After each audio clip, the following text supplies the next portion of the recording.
Power is always dangerous. The winter is coming. I'm getting lost in the details of nothing. Remember the first time you saw Star Wars? We were still living at your mom's house. In a plot to raise money for the mock trailer to their soccer zombie movie Shinpads, Adam and Joe rent out the cable company's camera to a stranger, who disappears and does not return it. Meanwhile, Laura and Corri discover that their new apartment is haunted. This is Season 1, Episode 2 of Holliston, Camera Rental, and you are channel surfing with the Bargain Bin. Description from IMDB, we will not be holding back on spoilers. I am Sandro, and I am joined as always by my podcast partner in crime, Ben, and our neighbor downstairs, Mark. So, what did we think? This was a fun one, boys. I think we're 2 for 2 already. But before we get into this episode, I really want to ask both of you, now that we're 2 episodes in, how do we feel about our 4 leads? How do we feel about Adam, Joe, Laura, and Corri as characters within the show? Because they are our centers here. So I'll start with you, Mark. What do you think about Adam?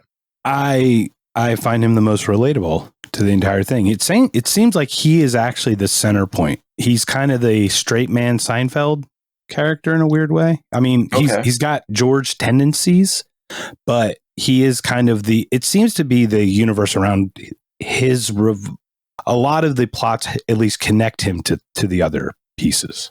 Mm-hmm. If that makes sense. Whereas the other ones are like that, Laura and Joe's relationship are a little ancillary from that, but they're all connected to Adam in some way. Sandra, what's your take on Adam? Well, I think even though it's an ensemble cast, Adam is the main character. And as such, I think that many of his personality traits, whether they are likable, dislikable, maybe a little bit annoying, I know that sometimes his obsession with Corri can be a little bit thick, but it's necessary. He is the main character. He has to drive the plot, and he is essentially going to be that fulcrum regardless of how the episode goes. I agree, but I also find it very strange because of the 4, I see him as the most cynical and self-defeatist. He is. He is the most downtrodden of the 4. Yeah, he's kind of multiple characters rolled in one. Like I hate to say like the Seinfeld cast again, but in that way, he's kind of George and Jerry, like as a singular character, right? With his cynicism and his negativity, but he's also the straight guy. Okay, well, what's your take on Joe? I find I have a feeling that he creates a lot or produces a lot in the background because he takes a much bigger backseat in the acting part, and I think he's okay with that. Yes. So I feel like he takes himself back on purpose, but also it's like not going to be an ego issue for him. Yeah, I can see that for sure. I love Joe. I think that as much as Adam is necessary to drive the plot, Joe is necessary to drive the entertainment. Mm-hmm. Because without him, it would just be a downtrodden Adam sulking all episode. And it's maybe that which puts him in not the best mindset to actually evaluate these situations and go along with whatever harebrained scheme Joe has come up with. Yeah, I agree with you on this one too. Because while I said like Adam is very cynical, I find that Joe is overly confident about every scenario. Yeah. And I think those two play off of each other so well. Is there an imposter syndrome and a posture syndrome? Because that would be like, that's what they would both have. One's like a poser and the other one's got imposter syndrome in a way. This works out so well as 2 actual best friends, like real life best friends trying to make themselves bigger than life for television. I find it very authentic. They definitely complement each other. Exactly. Where, the one has more of the emotional side. The one's a little bit more rational. The one's a little bit more lucid. The other one's a little bit more cunning. They definitely balance each other out. And I find the exact same relationship between Laura and Corri, but then you get that between Joe and Laura as well as Adam and Corri. So, Mark, thoughts on Laura? Laura is adorable. Amazing. I just want to put her in my pocket. I just want to fold her up and put her in my pocket. Because was it us? They want to murder her and molest me. I mean, Come on. How adorable. Sandro? Yes, sir. I think you're a Laura fan. I think you know that. Yeah. What about Laura's character do you like so much? Laura. She is the most aloof. I think is she the only one that can be the word used to describe the definition? Yeah. So she's just Laura. I think that works. I think it works. I think he nailed it on the head, Sandro. And guys, thoughts on Corri? I like Corri. I know that Adam's like obsession with her is a little thick, but like if you had her and then like threw it away, I think you'd try to put it on a little thick to get her back. Sandro? It's hard to separate my thoughts of Corri from the entirety of the show because I've seen it all the way through, and I don't think it really comes through in the first 2 episodes. But she's almost like the mom of the group. Yep. Eventually, she becomes the voice of reason, almost the guiding presence of a parental unit, but in a Corri package. Yes. Spoiler. Thanks for ruining that for me. Ugh. Yeah, but she's still in the episode, so you'll be fine. In this one, she was good. My note on Corri is that she is the realist of the 4. So you're pairing up the cynic with the realist and the overly confident with the most aloof. And I think that works really well. But you have the aloof person with the realist, which is also an amazing pairing, and the cynical self-defeatist with the overly confident one. So these characters are very well thought out. The happy medium between the 4 of them would make 4 well-adjusted people. Yeah, exactly. Well, it's funny because you were talking about the motherly. I see the maternal kind of instinct in Corri, where you see more of the rebellious, light handful of gas or a handful of matches and a can full of gas kind of out of Laura. Mm-hmm. So there's definitely the chaos and the order on those 2 sides. So now with a bit of a little bit longer than brief analysis of the characters, let's get into the episode because it starts off very strange for me in this weird shower scene, which, Mark, you seem to absolutely love, mainly because of the chicken and biscuits and gravy song. It's burned in my head already. Why? I just started bobbing my head and chicken and biscuits, biscuits and gravy. It's kind of like red rum and a little bit of like, it's right before someone's about to get stabbed, which actually was kind of prophetic. It was a little bit foreshadowing in that way. But also chicken or biscuits and gravy are my girlfriend's favorite breakfast dish. So it touches my heart. Gravy at breakfast. Interesting. Biscuits and gravy. You've not had biscuits and gravy? No. Oh. Well, you've had these. Yes, we'll have to introduce you to this foreign United States cuisine, sir. All right, you and your shady ways. I figured it would have come from Canada with its heartiness and deliciousness. We do love our gravy. Biscuits, yeah, it's like a sausage gravy. Oh, okay. So it's like just basically big biscuit with the sausage thick white gravy on it. You can't really go wrong. All right, sounds good to me. Amen. But we get the surprise appearance of Corri in the shower with Adam. And then a throat slash in probably the most gory scene so far. Gory from Corri. Gory Corri. But what I love about this is it sets up that fake nightmare wake up, and we get a surprise cameo from Victor Crowley. Mark, I don't think you know who Victor Crowley is, do you? I don't, but that was the best scene of Inception I've ever seen. Was that an outtake? I did know there was some relevance to that person. I just didn't know what it was. So please enlighten me. Victor Crowley is the slasher killer from one of Adam Green's movies, Hatchet, which is now a franchise. Very so cool. It was really fun to see that because, again, it is Inception. There are multiple layers in all of their references throughout these episodes. Very cool. But I think more disturbing than the Victor Crowley fake out is Adam actually waking up from this nightmare where he just sees Joe standing at the foot of his bed holding a jar of Vaseline and a box of Kleenex, and he's just staring at him. And this is going back to what you said about Joe. He's in on the joke. Like Joe Lynch, the actor, is in on this joke. And yes, it comes through on the screen, but it works so well every time he's there. It does because he's super creepy to everyone except for actually Adam. Yeah, that's a good point. So, he is. So he can be placed in any situation that makes us feel very uncomfortable, but because it's with Adam, it diffuses it. Like we know he's okay. Oh no, this was still very uncomfortable. I don't know what you were watching, man. You weren't watching him do it, so I wasn't that uncomfortable. Next up, we have Crazy Max and his commercial they're filming at. Who is that guy? Bill Moseley is the actor's name. He is one of my favorite horror actors. Tell me about him. He played Otis Driftwood in House of a Thousand Corpses and The Devil's Rejects and Three from Hell. That's Rob Zombie's stuff, right? Yeah, well, yes, but he was also Chop Top in the Texas Chainsaw Massacre 2, which is one of my favorite roles in all of film history. Very nice. I love Bill Moseley so much. He even had a very small line appearance anyway or line read in Army of Darkness. This man is absolutely amazing. He has a band, I believe, called Cornbugs with Buckethead, who had a short stint with Guns N' Roses. He's a crazy artist, and he never holds back, and I love it. That's cool. But this brings us to the public access cable station, and what do we think of Lance this time? Because we get Lance Rocket, D. Snyder, in all of his glory. I'm loving Lance.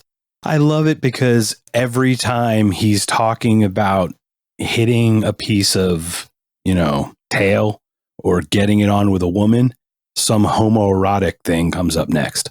That's his thing through and through. I know. It's so beautiful. It's so funny. Oh, I'm going to get some butt. Oh, you look good tonight. That sure looks good on you, doesn't it? It's like, okay. But it's hilarious because and D. Snyder plays it off beautifully. He's just great. He's fun. Yeah. I think of everybody in this show, he is the most committed to making himself look like a fool and loving every second of it. Yeah. He's really leaned into the character, I think. Yeah. Sandra, what's your take on Lance? I think the more important thing this time around is the reaction to Lance from Joe and Adam. Last episode, Lance was making his comments about Riley and the ambiguous gender of this person. Yep. This time, he kept making comments towards them, and their curiosity was a little bit more, uncomfortable, fearful. I don't know what you would want to call it. This is one of the few problems I have with the show. I mean, I guess 2012 doesn't sound that long ago. It's 11 years ago. But I find their reactions to Lance very homophobic. They play it off for laughs, and I'm not going to say I don't laugh, but it's a little awkward. Agreed. And it's one of those where it's like just dated and it doesn't carry over. But yes. A movie that was made 10 years ago, I think was like the last one of any relevance, craziness would have been Hangover? Yeah. Which was about 10 years ago. You can't make that nowadays. You just can't. No. So yes, you're correct 100%, but within the context, right? Obviously of the time. I also love how awkward Lance makes them though. Because it's overt. Because he leans in on Joe and smells him. He's like, is that new cologne? Smells that delicious. Was beautiful. The way he said smells delicious on you. I mean, come on. It's so good. D. Snyder's just having fun. He's having a blast. He is one of the best elements of the show for sure. And I have to say, one of the best, but there really aren't that many characters in this series. And he's upstaging a lot of people. It's very impressive. Yeah, I think this is the thing. I don't think you'd assume that D. Snyder can act in some kind of weird way. You'd be like, oh, he could probably read lines and stuff. But he's really hamming it up. I mean, he's definitely into the characters. It makes me wonder how much of the show is improvised. Because he is the lead singer of Twisted Sister. He had his own solo career. He's a radio DJ, so he has to speak fluently and always keep the conversation going, too. He's a performer, where a lot of the people here are behind the camera people. Right. So I think he's just having a blast. None of this kind of has him, what's the word I'm looking for, guys? Intimidated. Yeah, he's just taking it, running with it, improvising. He knows what he has to do, so he's going to say what he thinks he should say. I really believe that a lot of his lines are just jot notes on the script and not actually written. That would probably be true. Yeah, and I think it works out really well.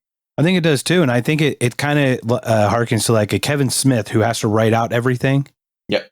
And what was it when Ben Affleck and obviously Matt Damon did Good Will Hunting? It was a lot more riffy.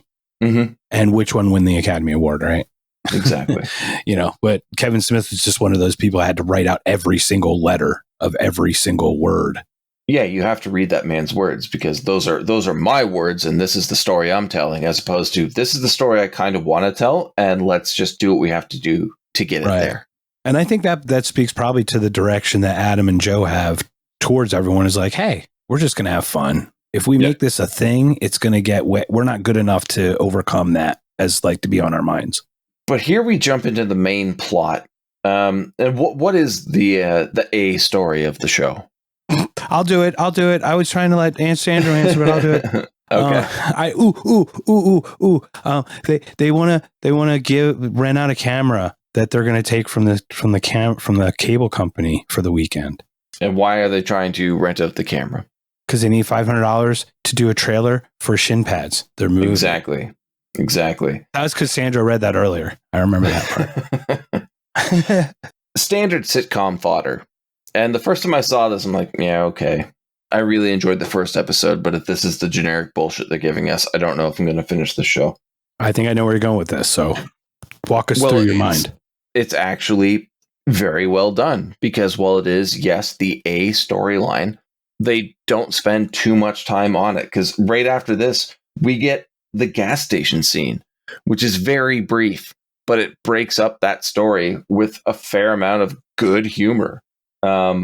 Stopping at the gas station because Joe needs to pick up toilet paper. Did anyone call the outcome of this scene? No, honestly, I thought that they were so focused on him leaving while Adam was still talking to him.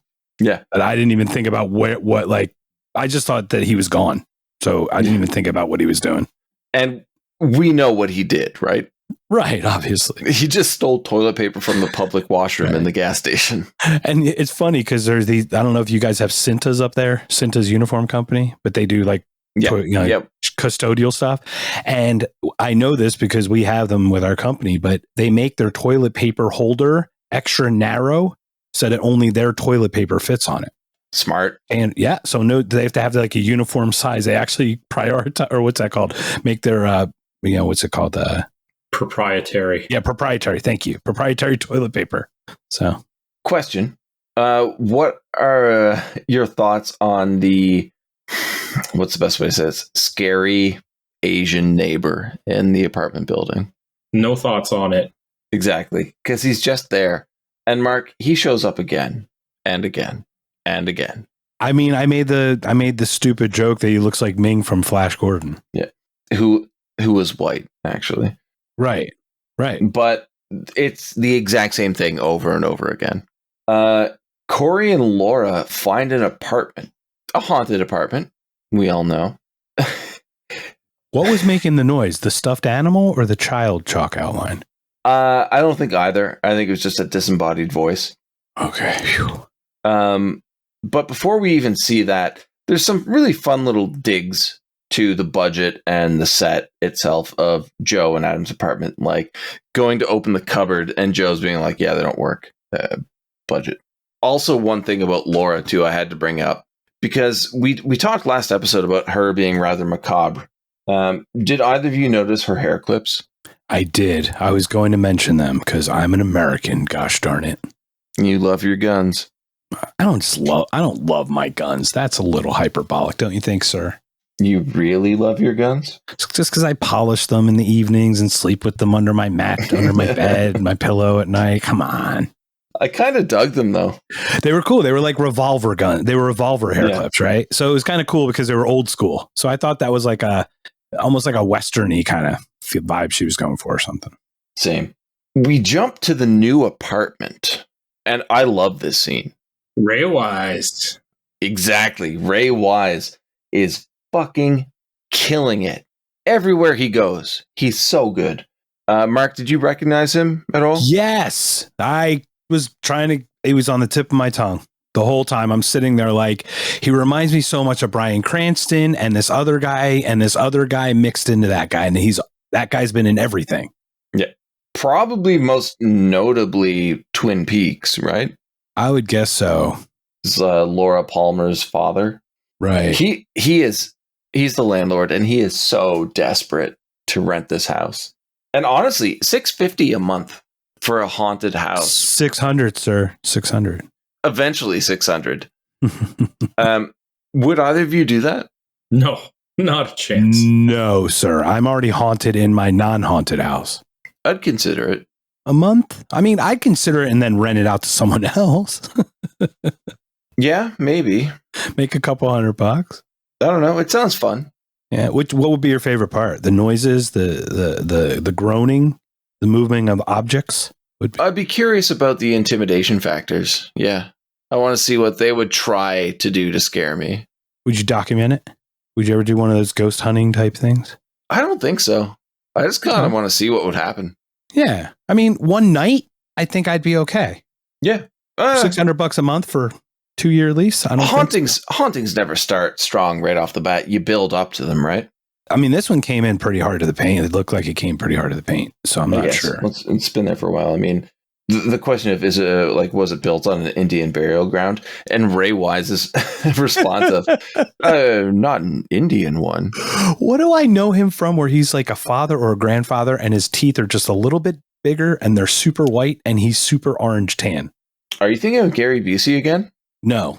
Then I don't know. Okay. Because there's like one show that I remember him being like that in.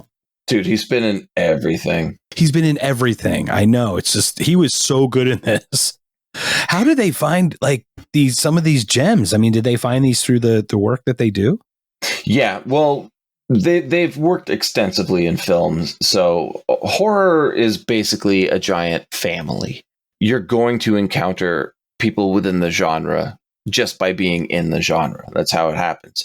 Whether it's through mutual friends working on a TV show or a film you're doing, or through horror conventions, because it is a really niche group, but it's so niche that everyone understands that we need to work together to get this out there, make some money. So everyone wants everyone else to do really well. So that's cool. Favors are called in. Not everyone's best friends, but there's an understanding. Well, I would assume it used to come from more of a scarcity mindset where there was a lot more limited, but with the content opening with all the different video and streaming options, it's also become more community. But it's the most profitable genre of film ever. Probably because it costs a little bit to make, right? Is it more of a cost overhead thing? It's very cheap to make, and it always makes a lot of money. Yeah, it can go viral. A real like Sharknado. So moving on to the next scene, we have the A storyline again, where I forget the guy's name, but he shows up to rent the camera from Adam and Joe. Adam dressed as Hamburglar. Sandra, did you recognize the guy? Yeah, Perry Shen from the first Hatchet movie. Exactly. Played Sean, if I'm not mistaken. He did, yes. Two Hatchet references now. He was fantastic. I thought he was great in this. He's great in everything, really. Is that his real mustache? Because it definitely didn't look like it. It is not a real mustache. Did you guys notice that after like the interrogation, when he finally just takes the camera because obviously he wants to make porn, he pulls the money directly out of his crotch, not out of his pocket. No, I didn't notice that at all. I did watch the way he just kind of scattered the money at them, just kind of threw it. I was still hung up on the fact that the website that he's working for is fatherless.com. I found that very troubling. Yeah, when I first heard it, I wasn't sure exactly where to go. And it sounded, well, are we going to get to when we actually look them up, or can we discuss it now and just get it over with? Yeah, you can go for it if you want to. I was just going to say, we look him up later, right? Because they try to hunt this guy down. And the website they go on was actually more creepy than I would have guessed from the sounds I heard. Yeah. Than even I could imagine. So congratulations to them. What really stood out to me in this scene, which I don't think either of you would have gotten, is Adam gets mad that Joe gives his real name. Joe gives him Adam's name as well. And Adam freaks out, saying that his name is actually Alex. And Joe corrects him. He's like, no, it's Adam Rifkin, who is actually a director and one of their friends. So there's so many inside jokes in this show. I love it. Yeah, I will admit, I heard him say a name and I just didn't pick up on it. And that would explain that, the little inside joke. Well, it's really downplayed. You're not supposed to pick up on it unless you already know. Okay. Yeah. It's more like an Easter egg almost in a weird way. Exactly. And of course, Perry Shen is late to return the camera. In fact, doesn't even show up that day. So yeah, this is what you were saying, Mark. They go to fatherless.com, and yeah, it's a porn site. We all knew this, right? This wasn't a surprise to anyone. Right, but the name implies a certain kind, and the sounds did not imply that kind. Next up, though, I sorry to cut you off. I really want to jump to this. Go, jump. Yeah, let's get out of this, please. I think Laura steals this episode with her suggestions on how to get the camera back. Sandro, best Laura scene in the show? In the episode? Yeah. That's a tough one. How do you pick your favorite? Well, she is definitely carrying this scene between the three of them. Oh, in this scene, absolutely. And her like self monologue after she makes a suggestion is just priceless. Mark? I love it because it's almost like she was reading all the pieces in the parentheses in the script or something. but it was just inner monologue telling them how dumb they were. Oh, it's not an inner monologue by any means. That's true. It's an expressed inner monologue. It was great. She just absolutely eviscerates, and she's so cute. Like I said, it's like she can tell me that I'm the worst person in the world and that I'm going to hell, and I'd be like, "Oh my gosh, thank you so much, Laura." I mean, by far, she is one of the best characters. Like, I don't think of the four of them there was a weak character. Laura, I think she's the best actor of the group. Of those four, I think she actually acts very well because we do see very many levels of her. We have like a serious side and a cutesy side and a morbid side, and she does express them all very well. Well, of the four, she is the only actor. Okay, well, that would explain that then. Yeah. Has she done a lot of things since? She's been here and there before this and after. But like Adam is a writer-director, Joe is a director, Corri is a country singer, and yeah, Laura is the actor of the group. But from this scene, we go to the haunted apartment again. And guys, I really do have a problem with this because I love the idea of the two of them moving into a haunted apartment. But I think for the story of this episode and the runtime, they went back one too many times. I get that it's creepy and it's kind of funny, but it doesn't add anything to the episode. Like showing that they made a mistake and how terrifying things are, bringing Ray Wise in, I think that's awesome. But going back and being like, hey, it's still haunted and it's really creepy. You're like, well, we know this already. Let's get to something a little bit more funny or something that pushes the plot a bit further. Did they have a couple lines written in there maybe that they were trying to unload or that they thought were really funny zingers that they thought would just be funny distractions from the show? I don't think so, because really the highlights of this scene were just them throwing back and forth kind of who's going in the room, right? Yeah. I'll go in the room, then like, you go. Yeah. They were just kind of making fun of each other. Maybe they were married to that scene. You know how some people you get married to that as a writer and you think it's gonna work and maybe it just didn't? Well, it's a great premise, but it's not good for a B plot. If you're gonna do something like a haunted apartment where people have died and you're trapped into a lease and it's a sitcom, that's your A story for that episode. The missing camera should be the B plot. Interesting. But they flipped it, and I don't really think that works as well. It's still really funny, don't get me wrong. I just think from a creative perspective, I would have done it backwards. I did like how they kept telling people that they're going back to the A plot. Yes. And then they're going to do this, and like they stop to cut out of a scene, and they're okay. Well, do we do this one? Okay, and then it cuts out. That was hilarious. Sandro. Mm-hmm. Next up, we get our mandatory one appearance from Ortiz and his providing life advice. Is this appearance better than the last one? No. What took away from this? The phrasing of that question needs clarification. All of his appearances are fantastic. Yes. But the first episode, talking about the hooker and just like the almost feigned attempt at actually like helping, like this one's good. That other one was great. Yeah. I think I have to disagree with you, man. You are allowed to do that. I love that his life advice is fake your death, never tell the truth, and make up an elaborate lie and blame Joe. And didn't he have that long rambling thing where he just started yelling about some kind of systematic whatever overlords? That's odorous. It's beautiful. It's like poetry. Yeah, obviously.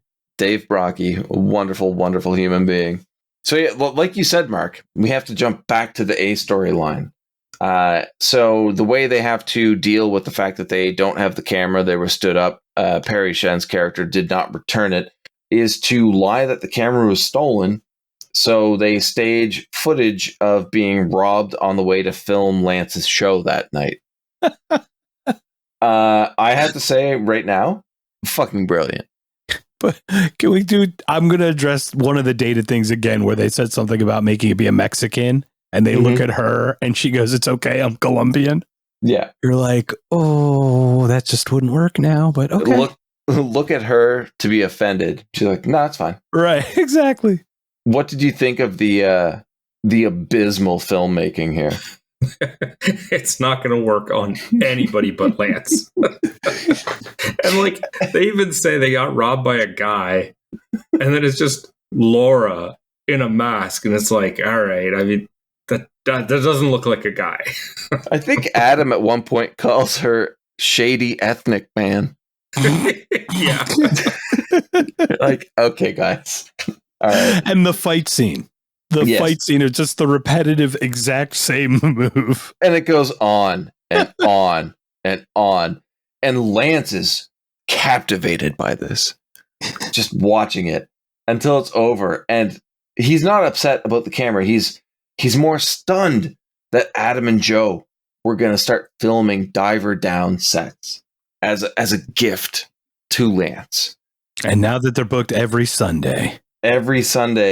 But the whole thing is it makes sense because Lance, going to work that morning, found the camera on the front steps of the cable company with a note saying, "Sorry I'm late, couldn't get in touch with you, your phone's disconnected, sorry," basically.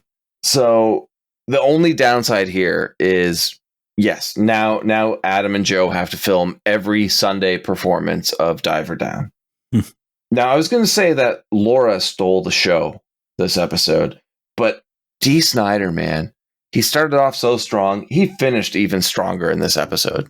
Yeah, it's a very cliche joke when they turn off the footage, and he kind of plays it as if he's like, come on, are you guys seriously going to expect me to believe this? But then they swerve, and he's stunned by like them actually coming. You see it coming from a mile away, but it's done so well, and Dee Snider performs it so well that you love it anyway. It's so genuine, his reaction. They totally lean into it. It was the same thing. I thought the same thing. You're like, they're going to swerve here.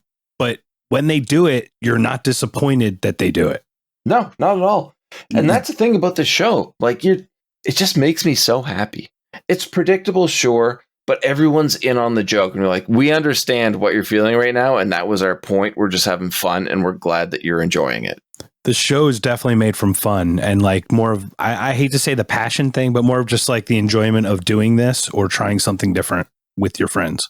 I think that's why the scenes where they break the fourth wall, like saying they're going back to the A plot, saying the cupboards don't open because it's not in the budget, is almost it's almost twofold in that, one, it's funny, but two, it's also giving the audience the impression we know what this is. Don't call us out on cliches or predictability or plot holes, because there's a huge plot hole in this one. Because we know we're doing it to be fun. And I think it actually is very impactful that they do it that way. Agreed. For sure. Everything we see on screen happens with purpose. Yeah. It's all intentional. I thought it was even funnier that it was Joe that told Laura that. They've been dating. She's been over there how often? And he still told her they don't open. And it's the budget. It's not like he told Corri. You know what I mean? Like he told someone who actually should have known better. So it even speaks to them like embellishing how little they know each other in their relationship on the show in a weird way. You know what I mean? I do, yeah. We end this episode with two really weird scenes. Mark, I don't know if you want to talk about it or you want me to like run through them really quickly, but it's such a weird way to end. Yeah, run through them, my friend. So we get them filming an episode of the movie Crypt. This episode being about the movie Chud, which I love, and Adam going on a series of expletives. And we get that censorship, the beeps and everything, which accents everything perfectly. But ending at the apartment with a conversation of the four, and the punchline is Joe dropping loads. I don't remember that happening. It completely caught me off guard, but it really worked. Hard cut to the credits and that awesome outro theme. Well, and the throwing up. And the throwing up, yes, by Corri. Okay, so twice in this show they threw up, and it harkens back to Kingpin. I remember when that happened. Yep. Woody Harrelson over the toilet. Yeah, with Lynch. Yes, the first time I ever saw that in some kind of comedic way. And that was probably the funniest part of that movie, and that carried that entire movie throughout. And as funny as Kingpin was as a whole. But watching them do the little throw ups in this kind of was like that and very cute. It wasn't disgusting. It was just kind of funny. Yeah, it was odd, but it worked. Sandro takes on the ending of this episode. Should have just ended at the movie Crypt. The scene with the apartment was absolutely unnecessary. Yeah, I'd agree. So why don't we move on to our individual highlight of the episode? Ben? Ray Wise as the landlord. Every time I see him show up, it makes me laugh. I love his acting. It's over the top, super campy. And this is coming from a guy who is a professional.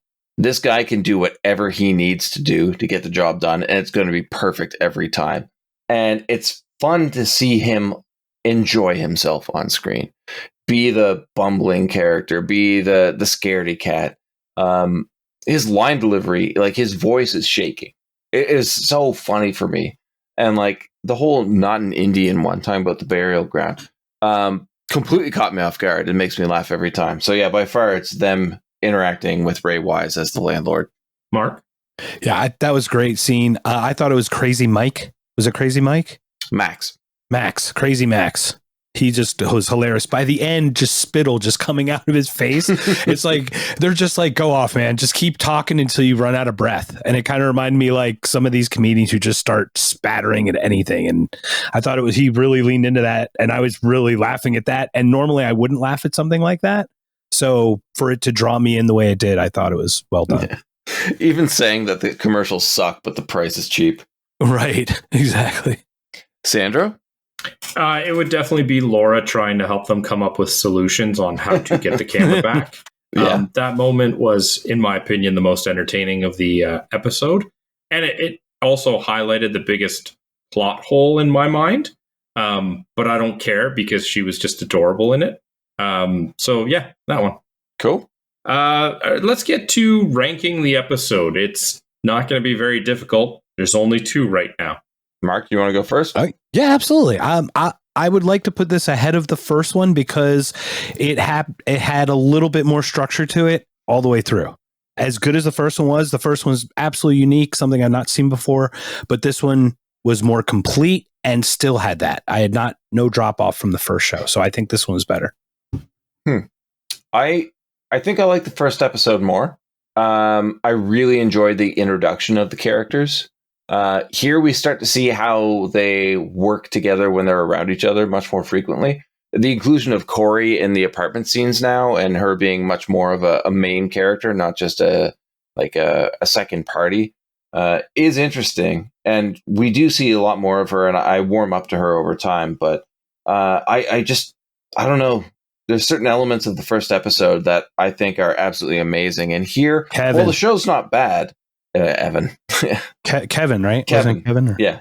There you go. I don't know. It was a great episode, but it fell a little bit flat for me compared to the first. So I'm going 1, then 2.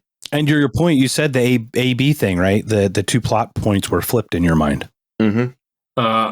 I'm with Ben on this one. I think that this episode was a little bit more sitcom cliche. That's not to say they didn't do well with it, but I think that the first episode was just a lot more moment-to-moment humor, laugh out loud funny. This one's good, but again, it's a good version of a cookie cutter sitcom episode. Agreed. Yeah. I agree with that assessment as well. I just thought it was really well done and it had a lot of cameos. So, well, you're going to see that for the rest of the show. oh, see, like I'm in for a treat because I didn't know that it's all cameo laden like this. Oh, yeah. And because of that, I'm very excited to see your take on the next episode.